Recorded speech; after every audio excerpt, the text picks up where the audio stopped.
Hi and good morning. I'm Alan Bushong. I'm Executive Director of Capital Community Television, and I'm welcoming you to Salem Eclipse 2017. And if you're in Salem, who could possibly not know that today is the day of the total solar eclipse? We'll be on Channel 21 live for the next 3 hours to give you the best look possible at the sun and the eclipse. And we're joined by CCTV volunteer Brad Wortman and his friend Tim Lockram. They're up on the roof taking a look at this. They'll be carrying almost all the conversation today as they tell us what's happening from an astronomy and an enjoyment point of view. So I want to welcome Brad and Tim. Well, thank you, Alan. Oh, wait a minute. Hi, Alan, and it's good to be here today. I want to welcome everybody here to the Great American Eclipse of 2017 on a beautiful sunny day here in Salem, Oregon. I'm here with my good buddy and longtime friend and fellow astronomy geek, Tim Lockram. Say hi, Tim. Hi, everybody. Okay, all right, Alan, and we'll go back to you. Well, great, thank you. And I want to, first of all, welcome friends from out of town. We know that there are a number of community TV and community media centers that are going to carry the signal either on their channels or on the web. And that includes Ashland, Foxborough, Northeastern, Peabody, and Somerville in Massachusetts, the state of the great franchise fee law. So there's so many wonderful community media centers. Brattleboro in Vermont, Olympia in Washington, our good friend Deb Vinsel there, maybe Sacramento, but Santa Barbara in California, Gresham in Oregon, Duluth in Minnesota, and Campbell County, Kentucky, which is just across the state line from Cincinnati. So welcome to our friends from across the country. We work hard to do a good job with community-based media, and they're doing terrific jobs in their communities too. And Brad, I want to kick it back to you, and people are now seeing you in the Science Center of CCTV. Well, thank you, Alan. We are just awaiting the first contact of the sun. It's now 9:03 a.m. First contact is going to be at 9:05, 25.6 seconds. I want to thank the City of Salem and Marion County for their terrific preparation preparing this community. There are very few difficult traffic spots in our area now. They're mainly around the Oregon State Fairgrounds where there is an eclipse viewing party. We want to say they did a great job, and all local residents, by gassing up and going to the grocery store early. The roads are really good in Salem right now. You're all to be thanked. Hope you're all at home watching the eclipse, if not live on CCTV. Sorry, Brad, I'm going to send it back to you. So we've got a ways to go here this morning, but the excitement builds here as we get up to the very first part. So we're at 9:05:30, so we got just 1 minute left to go. Tim, is there anything you want to tell us a little bit about you? You and I have had a long history together. Well, we go back to 1979. We met at the University of North Dakota. You had just come up to grad school. I was just finishing up my undergrad degree in geology. And we've just had a friendship since that point, yeah. Well, 1979 is also important because you were there for the last major total solar eclipse, right? Yes, yeah. I drove up to Winnipeg with my family and some friends and saw the eclipse in Winnipeg in February of 1979. Okay, so it's now 9:06. We are just starting into the total eclipse cycle, and you won't see much at the beginning here, but you'll start noticing. Oh, let's go to the telescope. So let's go to the star of the show. And you'll see that in the upper right-hand corner, you notice how the sun looks a little flatter? That's the moon. That's the moon beginning to cross over into the surface of the sun. And this is being taken from our telescope shot. Here we have a 5-inch celestron, and so the yellow disk is the sun, and you'll probably notice on the disk of the sun there's going to be some little dark dots, and those are sunspots. And the sunspots are good. Tim, you're the solar astronomer. Tell a little more about what sunspots are and how they form. Well, they're a disturbance on the sun, a magnetic disturbance where the surface of the sun is somewhat cooler than the rest of the surface of the sun, so they appear dark by contrast. They're not really dark. They're just dark in comparison with the rest of the sun. Cooler areas. Cooler areas, yeah. And Brad, this is Alan. I think this is a good opportunity also to remind people the importance of using their protective eyewear. Right. Almost all the sun's brightness is still reaching the Earth, and it will be for a long time. So it's critically important that any viewing be done with approved eyewear. Right, and here's yeah, we can, if you want to cut to a shot, here's a pair of glasses. Hopefully some of you've gotten these. You could have picked these up at Ross in the area here, or at McDonald's, or any number of places for about $1 or $2 each. And you just got to make sure you wear these when you're looking at the eclipse. And if you're like me and you've got glasses, you got to make sure you wear them on the outside of your glasses. You don't want to wear them on the inside of your glasses. We've got this telescope, and you can see there's actually a camera mounted on top of the telescope too, and we've got this special filter that's right on the front of it, and that filter is it lets in, I think it's 0.001 of 1% of sunlight, and that's what's giving us our image, our view of the solar eclipse. The totality here this morning is going to be about 1 minute and 55 seconds. We have, oh gosh, this is the first transcontinental solar eclipse in 99 years. The last solar eclipse that crossed the U.S. total solar eclipse was in 1979, which is the one that Tim saw.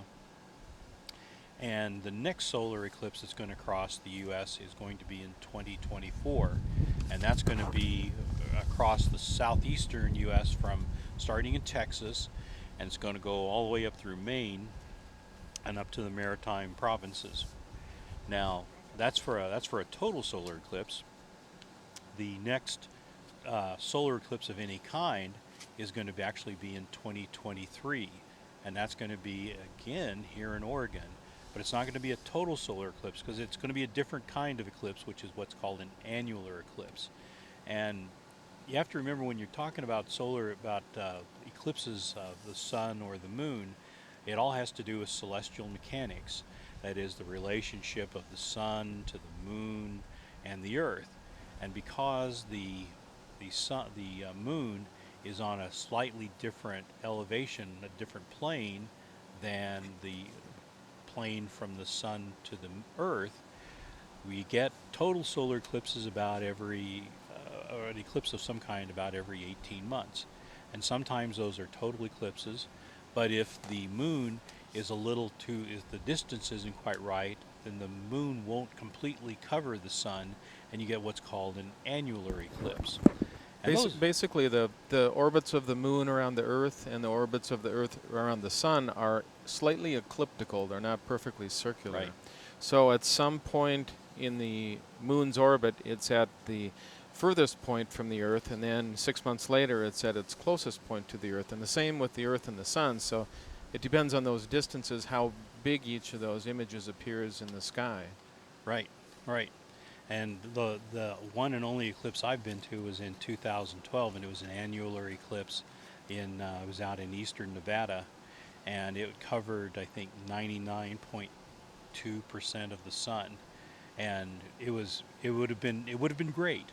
You know, it was really nice getting up to the maximum coverage, and then right as the maximum coverage hit, we had a bunch of clouds come in, which is something that happens with eclipses. I mean, you have to figure that they say that during a total eclipse, temperature will drop between 10 and 20 degrees Fahrenheit, and you can get things like local cloud formations springing up from sudden cooling off of the earth and water vapor in the air. I mean, right now we have clear skies, but if we look off to the east, we can actually see some really high, thin cirrus clouds. But luckily, we're going to be able to cut through all that. So anyway, the eclipse in 2023 is going to be an annular eclipse, and I think, if memory serves, it's going to cover about 88 or 89% of the sun. But the cool thing about it is it's going to cross over Crater Lake, and for those of you who are familiar with Oregon, that's our one and only major national park. But it's going to cross over Crater Lake, and it's going to cross over through Lakeview, and then go down into Nevada, and it's going to the advantage of an annular eclipse is that the path is much wider.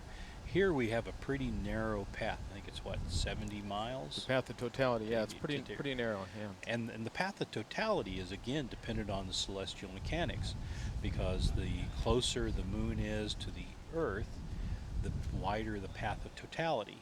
And the period of totality then is the time that it takes the moon to actually cross from end to end across the sun. Oh, here we have a plane flying.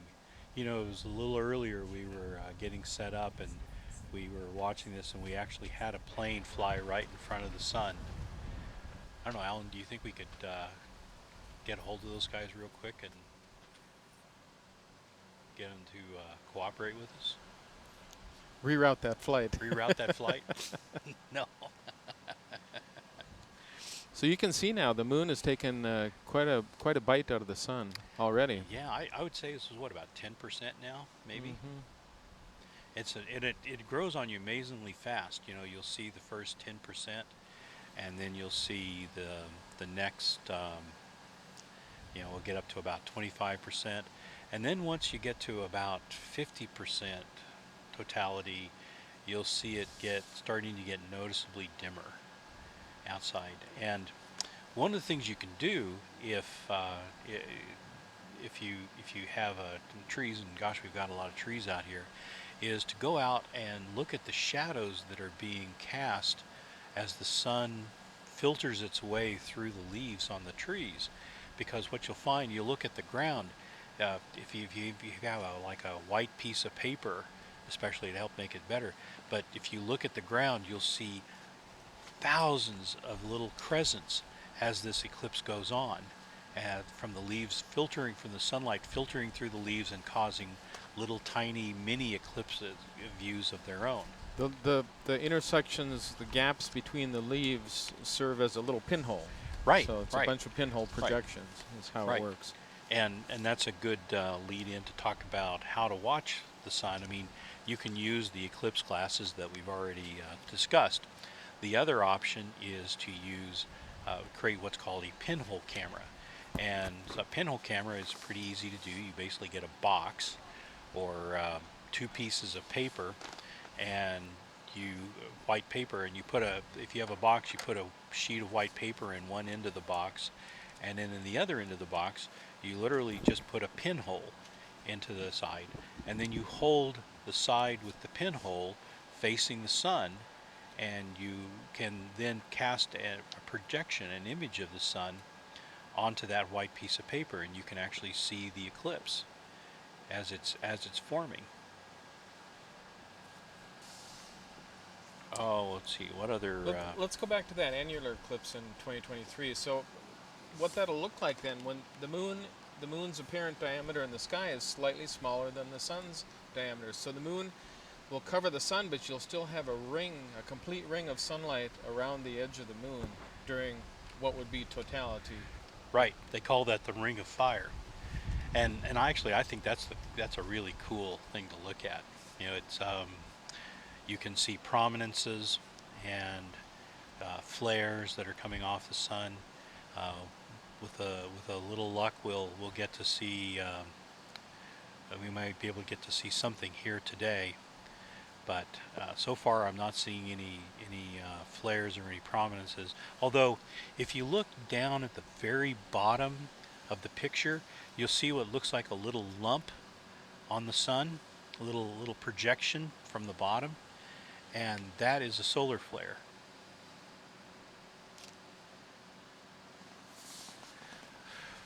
Okay, so some other eclipses to talk about. So if anybody's wanting to travel and wants to go see, you're enthralled by the eclipses, there's going to be another one in 2019, July 2nd in Chile and Argentina, or if you're lucky, out in the South Pacific. And then again in December of 2020 in the South Pacific and South Atlantic. For those who are really adventurous in 2021, there's going to be one in Antarctica. I think we should go to that one. That would be a fun trip. Yeah, let's just do that. Okay. And then in 2024, There's the next one, which is going to be in New Mexico, U.S. and Canada, throughout the south or the eastern U.S. But anyway, the bottom line is there are always eclipses. There's one about every 18 months. Yeah, let's talk about misconceptions. So here's some things that people take note of when you're looking at eclipses. Number one is that total solar eclipses produce harmful rays that cause blindness. No, the sun produces harmful rays that cause blindness. But thankfully, if the sun is covered by the moon, you're blocked from those rays. But the important point is that, again, you cannot look at the sun until the moon has gone into full eclipse. And right now, we're not at that point. And as we get closer to the end here, to totality, we'll talk about that a little more.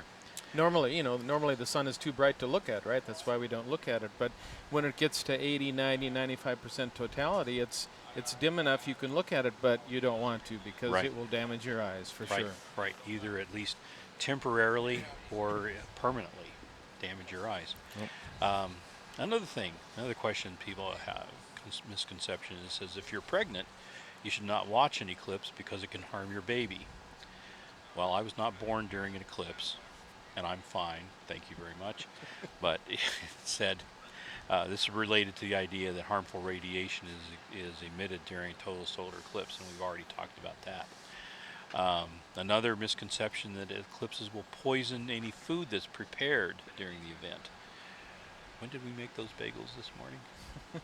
Early enough. Early enough, yeah. So again, no, there are no harmful rays.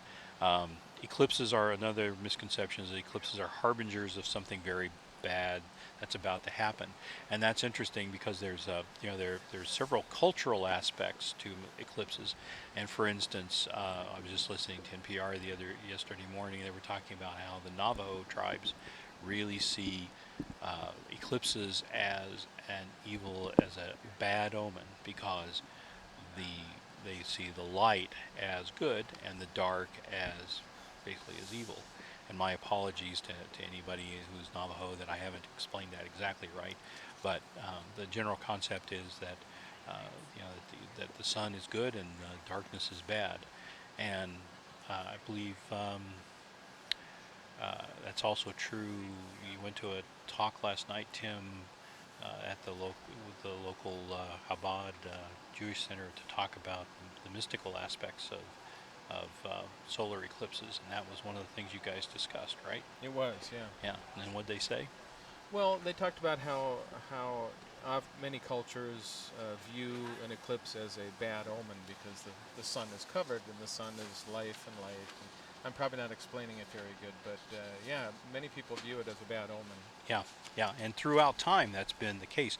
In fact, one of the earliest records of eclipses was in Chinese story about two astronomers who failed to predict an eclipse that occurred, and as a result, they were beheaded. So, thankfully, we don't have to worry about that.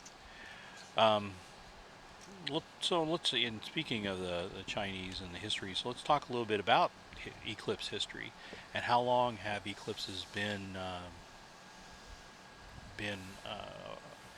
talked about in our human history, and amazingly, it goes back to all the way to 3340 BCE, which is 5,400 years ago, and there were monoliths and petroglyphs at the Came El megalithic monument in Ireland that showed 92 tracks of total solar eclipses. So, given that every one of these occurs every 18 months, in Ireland alone, that this had to go back a very, very, very long time.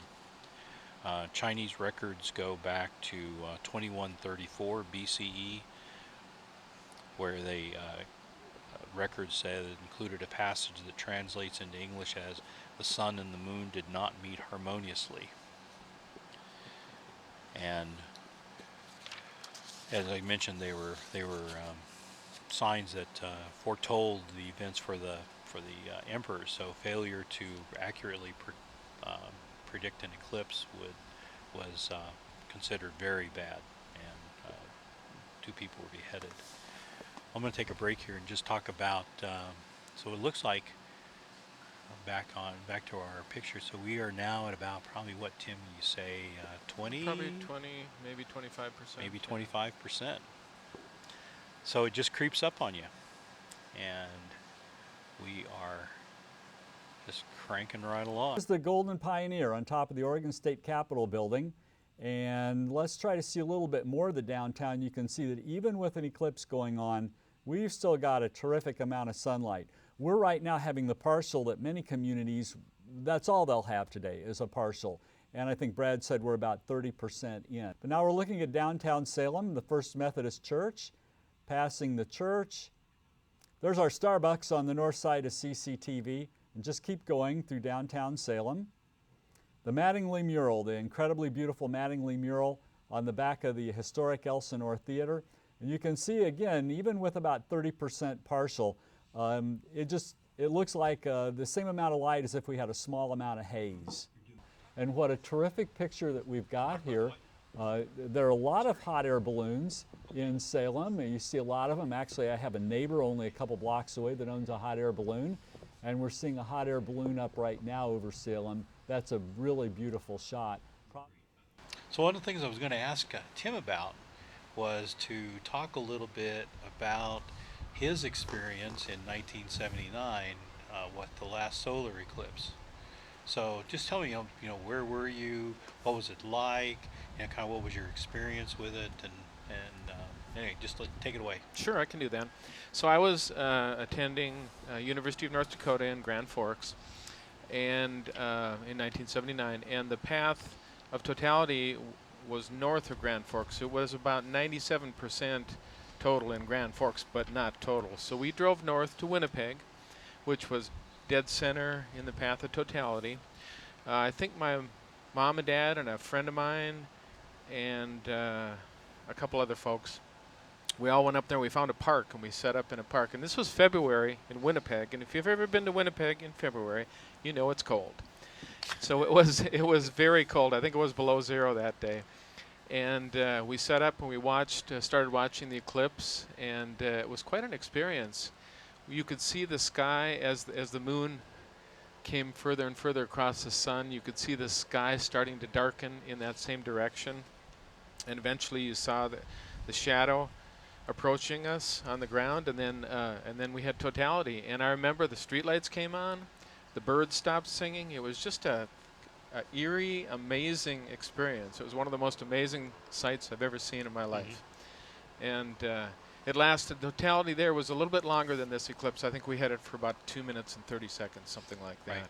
Right. And it was just an amazing sight. And I had a Yashica single lens reflex camera, and I was taking pictures during totality, and it was so cold my camera froze. The shutter froze open.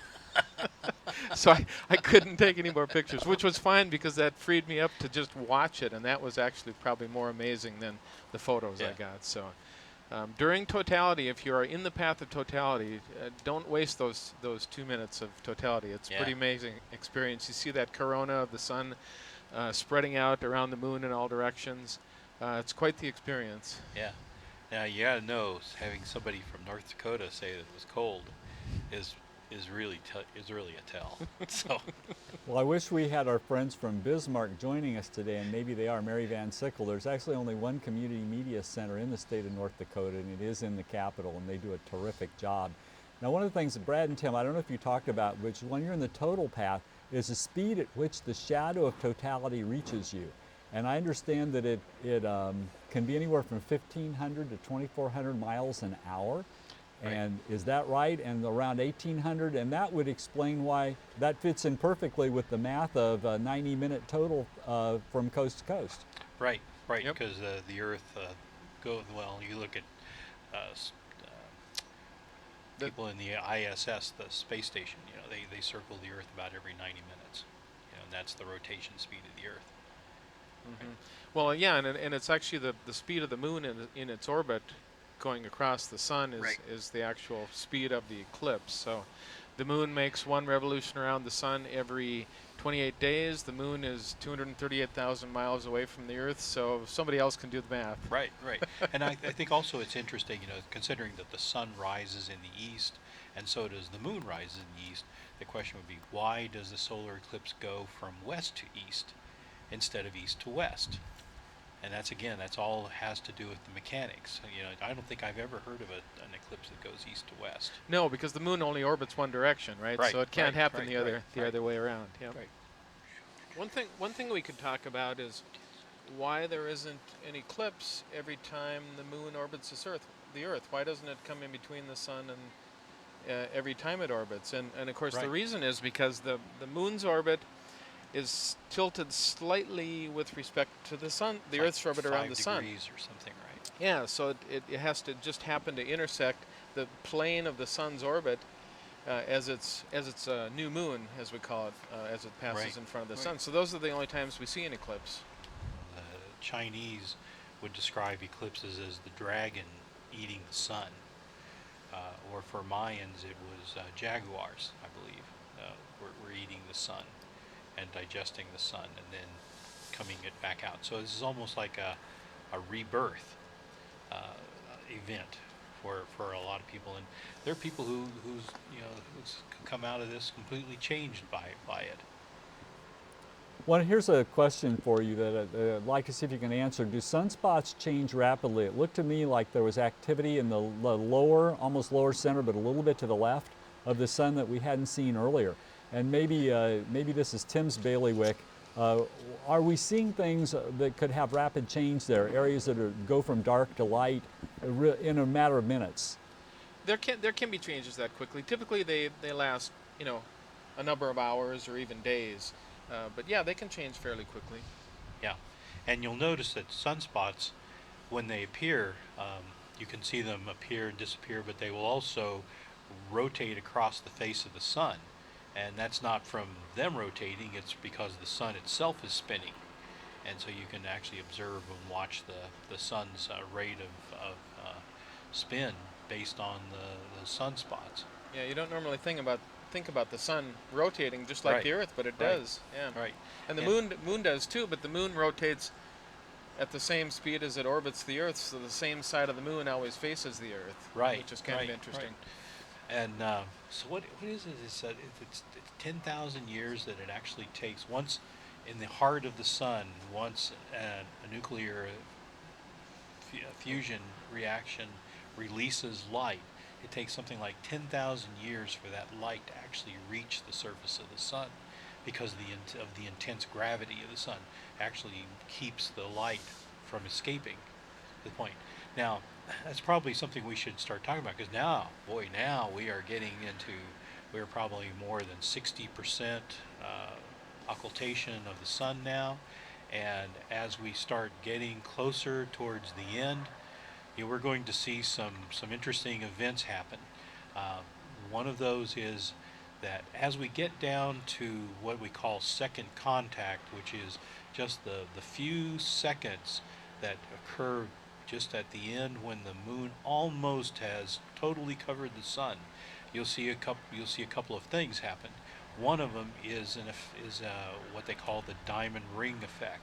And the diamond ring effect is basically just a point of light that is just one of the last pieces, rays of the sun, and then you'll see it break up.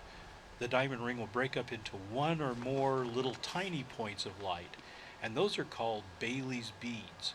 And Bailey's beads are the result of light passing over the surface of the moon between mountains and valleys in the moon.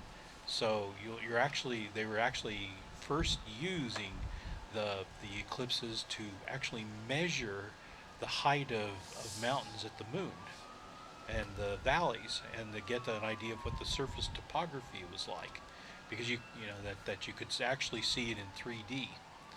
So it was a pretty interesting event. And let's see, what else were we talking about? Well, we're taking a look here at the downtown a little bit again, Oh, yeah. and we're still seeing a lot of light. There's a look at people up on the roof of the Elsinore Theater with the Mattingly mural there in the lower part of the frame. It's not going to be too long until we start to see a loss of light at the ground also, Brad. What are you seeing up there right now? Right, we are starting to see it starting to get dimmer up here. Yep. You know, it's you can definitely tell. You know, one of the advantages up here is we have a white roof that we're working against, and so you can see the shadows are starting to get a little dimmer, and It's comfortable for me without sunglasses now, looking at this white roof, and it wasn't before. right so. earlier, yeah. There's a way for people to be involved. You don't have to wait for an eclipse to be involved in astronomy and in science. And science occasionally gets a bad rap, but science has helped us understand amazing things and make amazing improvements. And astronomy is something that's just, well, we're totally interested in. In Salem, we have the Night Sky 45 Astronomy Club, and I was thinking that we might talk a little bit about clubs, some of the activities of clubs when we start after we exit the full eclipse and are exiting then, taking our hour and 11 minutes on partial. Right, the Night Sky 45 Club is a great way for people to learn more about our local solar system and the stars and the planets. And they have some wonderful events where they go out and bring their telescopes, and they will set up, and you can go out and look at the stars and the sky, and have them help you point. They'll help, very, very helpful, very friendly people. And some other events, like one of my favorites is always to go watch meteor showers, you know, like the Perseid meteors, which is just concluded. In fact, Tim and I, when Tim was moving from North Dakota to Flagstaff, he and I drove his 67, 67. the 67 Rambler Rebel Ghetto station cruiser, wagon. the Ghetto Cruiser, and we were in Dead Horse Point State Park, and we were laying out in Dead Horse on our sleeping bags in Dead Horse Point State Park, completely dark, watching meteors for the Perseid meteor shower. That was a lot of fun. That was a lot of fun. Yeah. But I wonder if we can get a shot in the downtown and show that how the light actually, we are getting a reduction of light into the downtown. And I'm couching that because it's a tricky thing to do. But yeah, that is not as bright as we saw earlier today. Thank you for that shot. Again, we're looking almost due north from CCTV, past our Starbucks and up north on Church Street there. A beautiful day in Salem, a beautiful day to be in Salem, but we're getting closer. Yeah, auto exposure only works so long, even with today's technology. And again, we're getting quite a bit of wind up here, so the image might be shaking from time to time. Yeah, it's not just our excitement. And I forgot to mention that we noted that we had an airplane go through the shot with the sun earlier, and only about 5 to 7 minutes ago with the Crescent, a general aviation craft. I don't know if you noticed that because there's a lot of glare on your monitor. We had a general aviation craft cross the path of the sun. So somewhere around the 10 o'clock mark in our recording, we have another recording of a plane going through the shot. We close a lot of our athletic events on a shot of what we now call moon jet, because a jet that actually, we had a shot of the full moon, and by coincidence a jet went through the shot. And no, we didn't Photoshop either one of them. Wow, you know, I just noticed that it just seemed to dramatically drop. I mean, it was just like just like a step where it dramatically dropped, and now we're looking out. Now, so we're looking off to the west, and we're not seeing any clouds off to the west, but when we look out to the east, you can see the stratification in the cirrus cloud layers. And as we it's are going just, along. oh my goodness, what a beautiful shot that is. Oh, there you go. So there's the diffraction effect from the leaves. Oh, really nice shot. Yeah, good job, Sharam and Sohan, bringing that to us. And now we're almost to 1,600 viewers on YouTube. So we want to welcome all of you. And we're staying through totality and then actually all the way out through partial. and we're about like probably 90% now. Yep. It's quite the thin crescent sun right now. The wind is still blowing. I'm wishing I brought a jacket now. I'm thinking I'm glad I wore long pants. I was thinking of wearing shorts because it's going to be so hot today, but it's chilly up on this roof right now. Yeah. Yeah, I think the high today is here is supposed to be 92 degrees, but I'm guessing it's probably 70 some now. Maybe even in the little high chiller 60s. now. Yeah. Yeah. Wow, just it's just amazing. Just suddenly, you would think that it just gets darker a little at a time, so you would hardly, almost like you wouldn't notice it, but it just comes in little bursts, and it just goes funk, it's down like 10%, Yeah. and boom, down another 10%. That might be our minds doing it, but I don't know. Oh, you're talking about might be my photo gray sunglasses. But now it's just I feel like I have It's really it's- dark sunglasses on right yeah, now. it's getting really close to like a twilight. Wouldn't you guys say? Yes, definitely. Okay. And again, as we get close to totality here, you're going to see as just the last thin crescent of the sun starts to disappear, you'll see what's called the diamond ring effect, which is the last little bit of sun, and that will break up into what's called Bailey's beads, which are the sun as it's peeking through the valleys of the moon and being blocked by the mountains of the moon.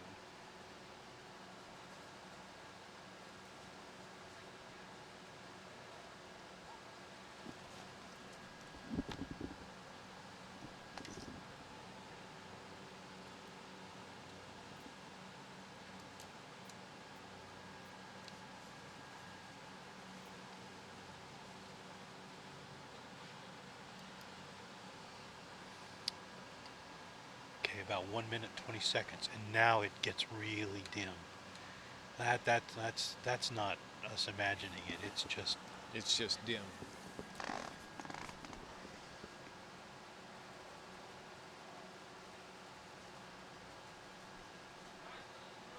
And I remember, just got to keep your glasses on.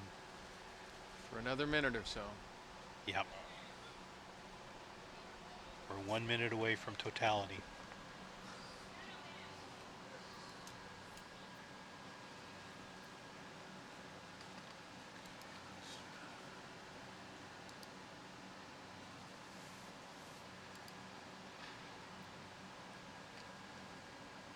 "30 seconds.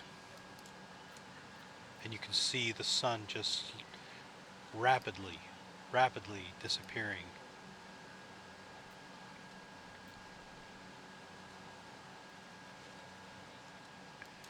And here we go.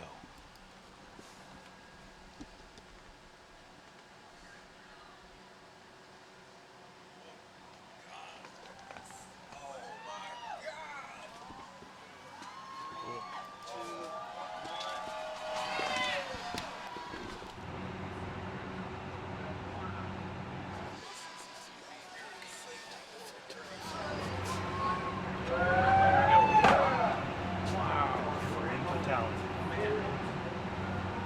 Can you see it, Brad? You need to see this. Real time.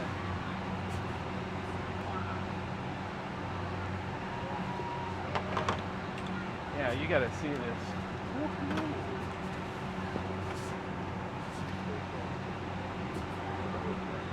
Holy.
duck on. Woo. That was amazing. Look at the birds.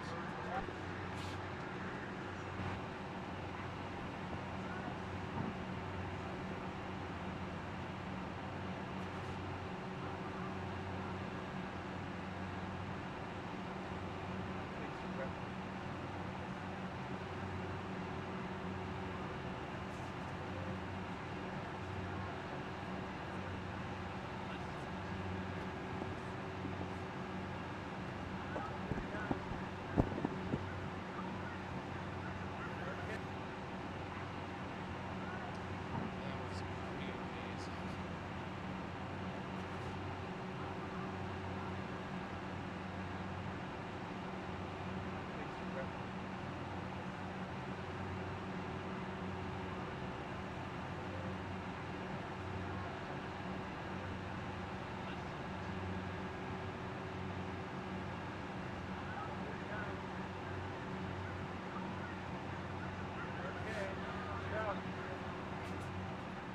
Brad, can you hear me? He's just coming back after adjusting the camera. Here's putting his headset. Yeah, okay, I'm back. That was pretty amazing, and we had a little bit of trouble on a couple of our images, but hope that we captured most of it for people. It was an amazing thing to see. The brightness of the ring around the sun was something that I didn't expect. Yeah, that corona is really bright when the moon covers up the main part of the sun. When the sun hits your eye, like a big pizza pie. There was a lot of cheering going on during this. Now you're seeing the background here. You're seeing at the state capitol, the ground starting to light up a little bit. We're just surprised by how, Brad, what you told us, how fast the last few minutes of partial seemed to go, Right. and how lightning fast totality went. Right. I don't know if you heard it downstairs, but there was just as we came out of totality, there was a large flock of birds in the trees across the street, and they all started crying and they took off flying. I think it kind of freaked them out a little bit.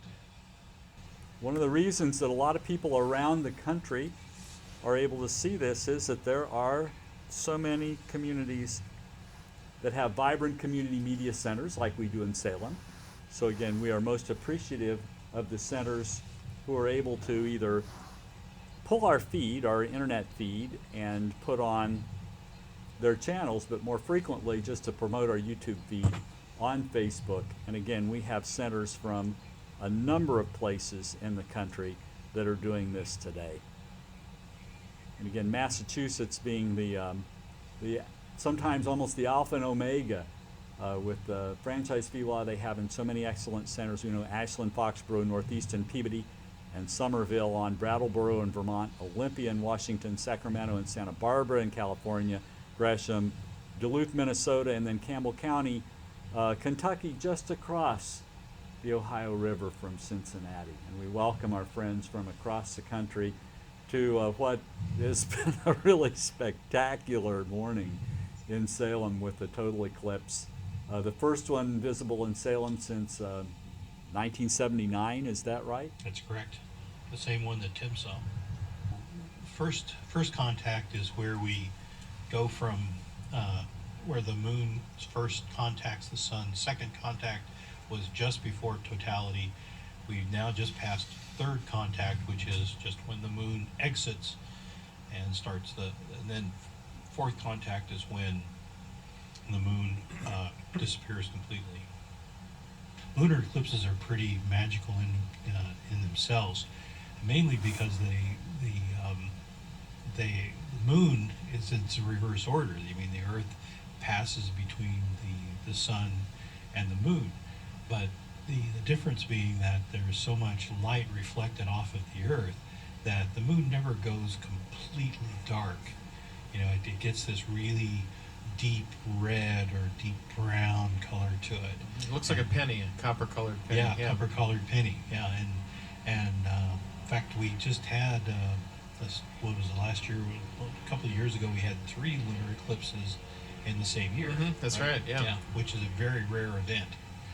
And the nice thing about a lunar eclipse is that everyone on Earth can see it. You don't have to be in a specific location on Earth to see it. It's visible as long as you have clear skies and it's dark, you can see it. If somebody were interested in astronomy and might not have a local astronomy club, how would you suggest that of course, at the internet, with the web, you've got the world at your fingertips. What suggestion would you have for them getting started, other than maybe Google, but going beyond Google? Well, there are several good magazines like Astronomy Magazine that have sites. Their websites have good introduction to astronomy. Your local community college generally will have an astronomy class, or your local college will have an astronomy class that you can take. Another way is some of the national parks around here are known as dark sky parks, and they have astronomy programs. I know Crater Lake does. Lava Beds National Monument down by Klamath Falls does. Arches in Utah. There's several. Several of those will have classes. And it doesn't take a lot of money. You can take a pair of binoculars, and if you have an app on your phone to track the stars and the planets, which you can get, I think, just about free, find Jupiter and take a look at it with your binoculars, and you'll be able to see 2, 3, 4 moons of Jupiter orbiting, in a straight line out from Jupiter with a pair of binoculars. Or look at the moon. It's or the little constellation Pleiades. It looks amazing through binoculars. So if you have a cell phone with the app, some kind of astronomy app on it, you can just go out in your front yard if it's not too light from the city lights and enjoy some of those views. If somebody were interested in astronomy and might not have a local astronomy club, how would you suggest that of course, at the internet, with the web, you've got the world at your fingertips. What suggestion would you have for them getting started, other than maybe Google, but going beyond Google? Well, there are several good magazines like Astronomy Magazine that have sites. Their websites have good introduction to astronomy.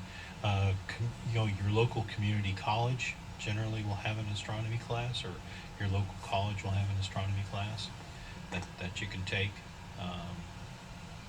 Another way is some of the national parks around here are known as dark sky parks, and they have astronomy programs. I know Crater Lake does.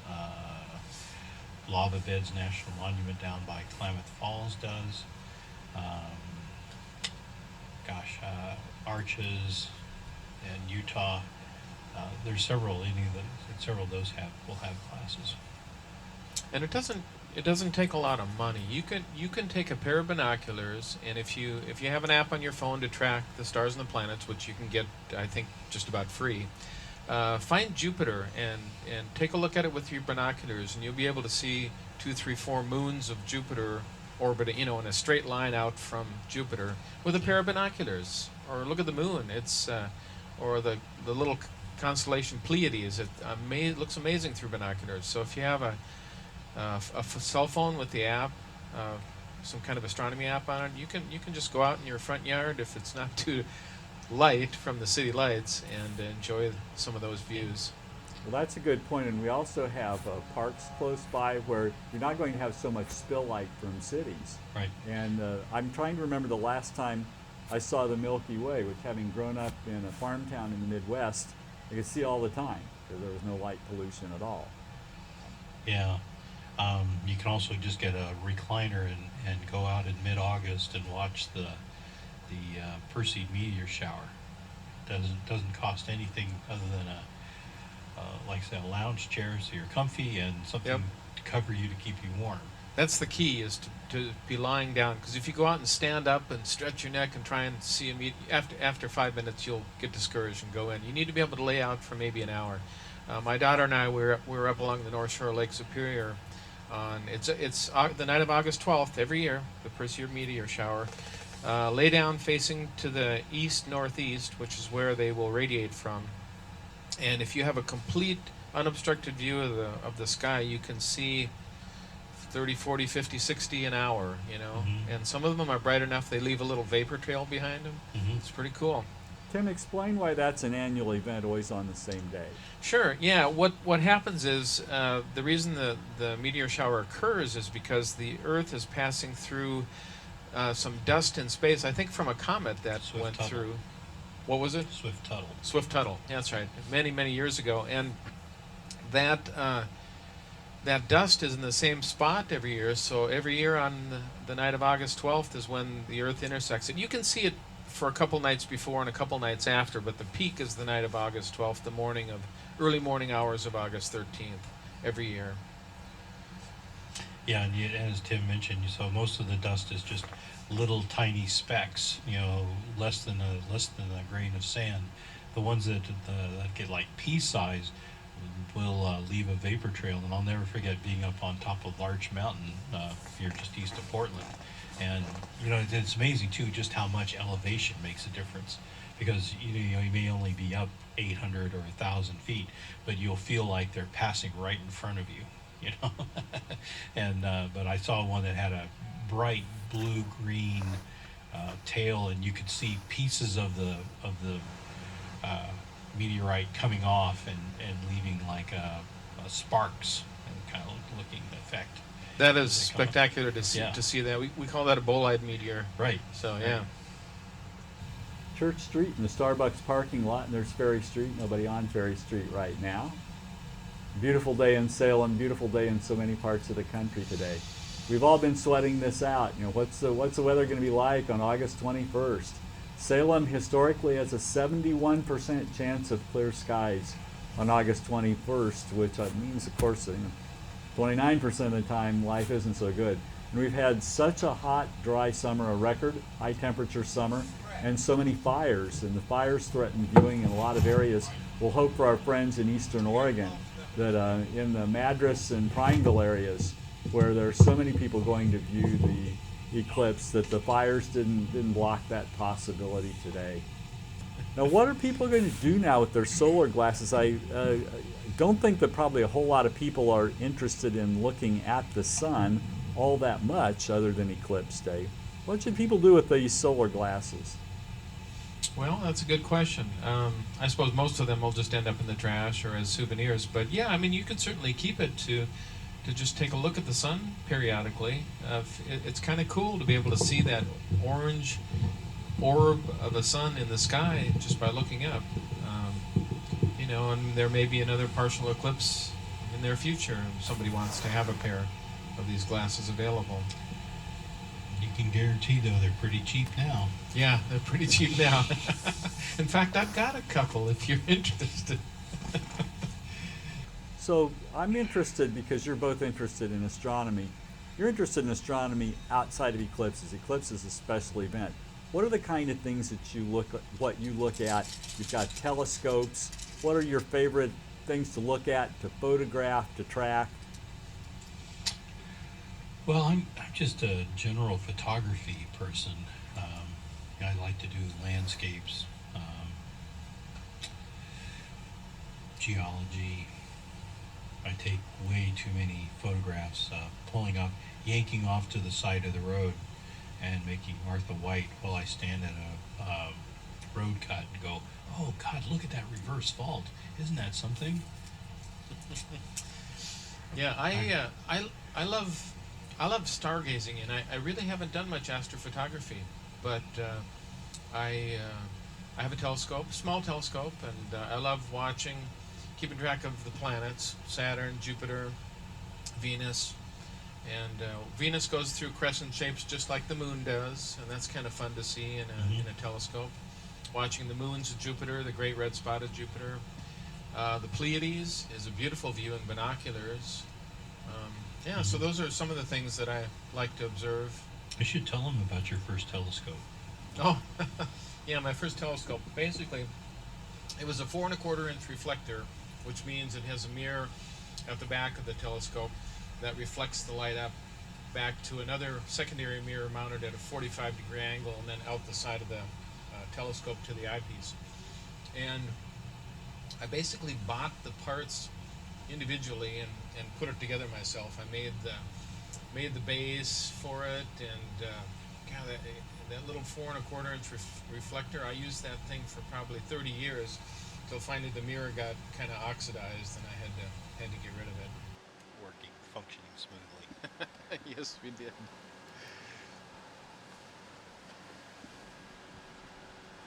Yeah, Brad's telescope decided to start moving on its own without any instructions from us, and so it turned out to be a simple solution. But Brief moment of panic.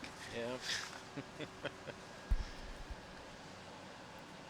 Well, Brad, we're going to take a look now at some of the traffic, and we've got really thick traffic on I-5. If you look at this, this is a northbound on at Portland Road. Here we see Mission, the eastbound, and now taking a look at Kubler, and of course there were no cars out on here until just recently. So this is a real issue, and if you don't have to get out there, I mean, if you live in Salem, just stay here. And if you're from another community, pull off and have lunch, you know, because this doesn't look like any fun at all. Even here in West Salem, as we look at 219 coming in. Now if we look at Commercial and Center Street, Lancaster over at the mall, not bad at all in Lancaster. So in town, our streets are good. And it looks like people will be able to get around pretty easily.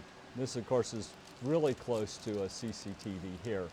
And this is just south of where CCTV used to be in the Salem Public Library. There's practically no traffic. And again, close to my house there on the south side where 12th Street comes in.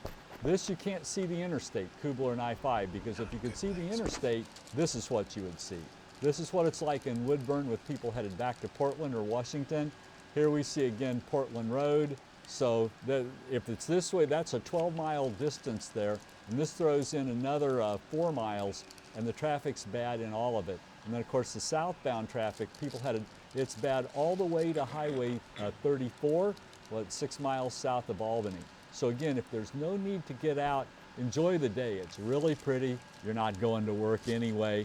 You could enjoy our feed for another 20 minutes, or you could just hang out in Salem, have a good time here. It'd be a whole lot better than spending time on the interstate in a stop position and burning gasoline. We're seeing a great shot, one of my favorite pictures. I remember Mike on our staff took a picture right after the building was built, and he said it's a unique picture because this roof had never been here. One of my favorite shots looking north into the downtown. Salem has a pretty modest and small downtown, also a beautiful downtown, a lot of trees. You're seeing on the left-hand side the historic Elsinore Theater with the Mattingly mural, picture of Theda Bara as Cleopatra, and also W.C. Fields, Charlie Chaplin and his dog on there, and I believe in Theda Bara is somewhere in her headband there's a picture of Marlene Dietrich, and you're seeing a little bit of Ferry Street and Church Street and the First Methodist Church, just a little bit north of us with that beautiful white spire. We'd show you a shot of the Capitol building, but there's so many trees, it's actually, this is a much more pleasant shot to look at. Salem's a nice place to visit, nice place to live also. And you can see that the ground now is, even though there's a small amount of sunlight that's blocked by the moon, it's such a small amount that the daylight on the ground looks pretty normal to me. Yeah, we're just about 10 minutes away from the end of the partial eclipse. Yeah, that mural is really nice, and wasn't it just 3 years ago or so that it was redone from crowdsourcing funding? Absolutely was. There's a lot of us in the community that donated to that being redone. The mural had taken its toll, a lot of UV light on it, and some of it aged better than others. But the painter who came up from California was terrific. We actually have a short program, and I hope it's on our website, but I don't know how to tell people. And it also includes about a 1.5-minute time lapse.